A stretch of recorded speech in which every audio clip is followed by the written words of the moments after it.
Nechceš, aby tvoje leto vyzeralo nejak takto? Ale chceš, aby vyzeralo takto? Tak si na správnom mieste, tu ti ukážem 10 vecí, ktoré môžeš robiť cez leto a sú to také proste normálne veci, aby si proste cez leto nescrollovala do mobilu. Ako prvé, urobte si piknik v parku.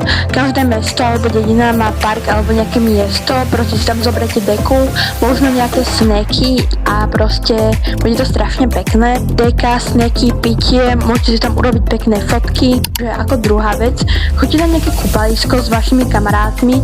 Každé malé mesto, dedina majú v okolí nejaké kúpalisko, môže byť aj malé s 2 bazénami, ale proste môžete tam ísť, môžete si tam natočiť, neviem, nejaké TikToky, môžete tam proste skakať do vody. Dá sa tam robiť veľa vecí a je to proste dobrý tip na čo robiť cez leto. A väčšinou, keď sú tie kúpaliska také menšie, tak to není ani až také drahé. Tretí tip, choďte s kamarátmi alebo so sestrou alebo neviem, s niekým, koho máte rád na kolá a môžete sa odfotiť pri západe slnka.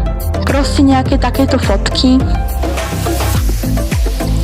A je to podľa mňa strašne pekné a vlastne budete aj na kola, odfotíte sa a proste to je dobrý tip. Dobrá vec, čo môžete robiť cez leto, lebo proste je už teplejšie.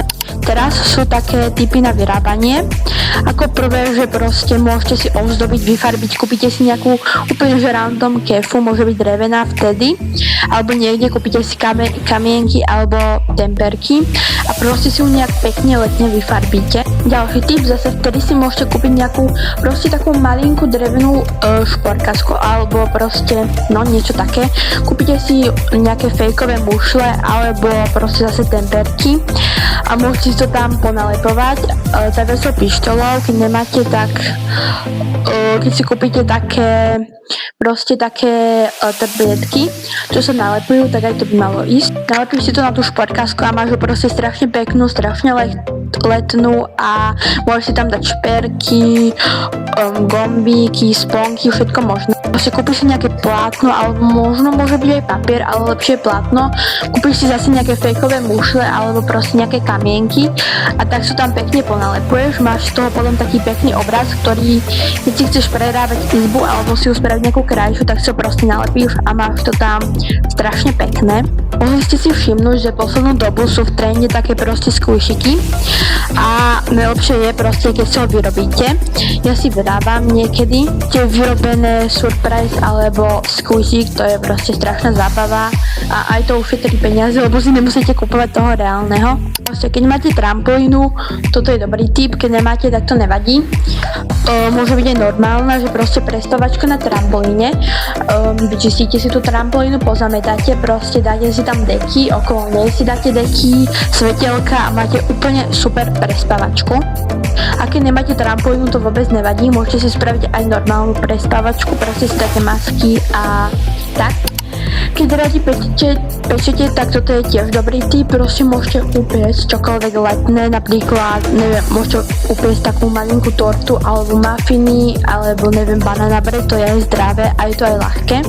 Proste môžete upiecť aj niečo letné, alebo aj niečo zimné, napríklad škoricové rolky, alebo proste niečo, čo vás baví a potom, keď si to upečete, keby ste si proste chceli niečo upiecť a chceli by ste urobiť aj ten piknik, tak proste upečete a zoberiete si to rovno aj na ten piknik. Vtedy majú veľa lacných vecí, že proste kúpite si tam, môžete niekde inde, proste nejaké balóniky, ktoré si naplníte vodou, pôjdete proste niekam, naplníte si ich vodou a môžete ich proste po sebe hádzať, keď je teplo, môžete buď v plavkách alebo v oblečení. Naplníte, hádzate ich po sebe a toto je podľa mňa dosť dobrá vec na urobenie. Keď ste dievčatá a proste máte nejakú bestie a neviem, radi sa malujete, tak si môžete navzájom urobiť make-up a tá druhá proste nebude vidieť úplne od začiatku, až keď ten make-up bude hotový.